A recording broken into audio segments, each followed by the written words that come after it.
They were the superstars of our time, but their own fathers were their greatest battle. I just watched the Michael Jackson movie and I was so lit up by the concerts and the story of his life. And at the same time, I came away heartbroken to see how harmful his own dad was to his creativity and just his natural sensitivities, to see his genius stifled and controlled. As a music lover, I love to read about the lives of the voices that light me up. And so I couldn't help but notice a common thread with other artists I adore. Freddie Mercury, his dad just couldn't accept his flamboyance, his creativity, or his lifestyle.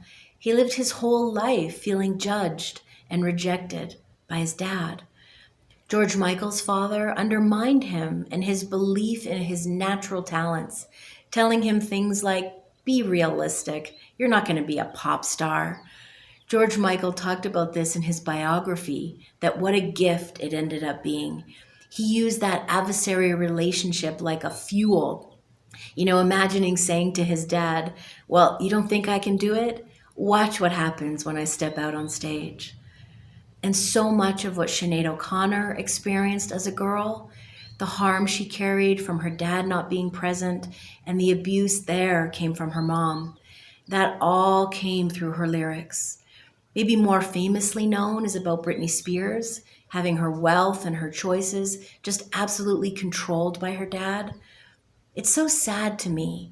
Our parents, the ones that are supposed to champion us and support our hopes and our dreams, can sometimes be the one responsible for the greatest hurts and harms.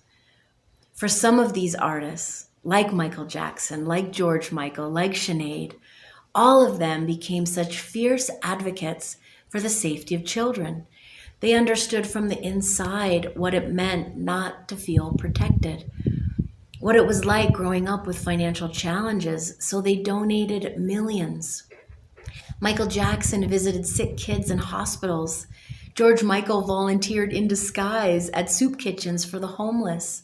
Sinead O'Connor risked her entire career to expose the church for harming children. To just see what they were able to do, they spent their lives making sure children felt supported, protected, and seen.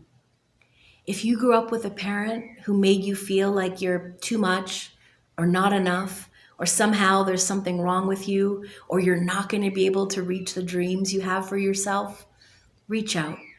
Let's have a conversation because I think there's more of us than we realize.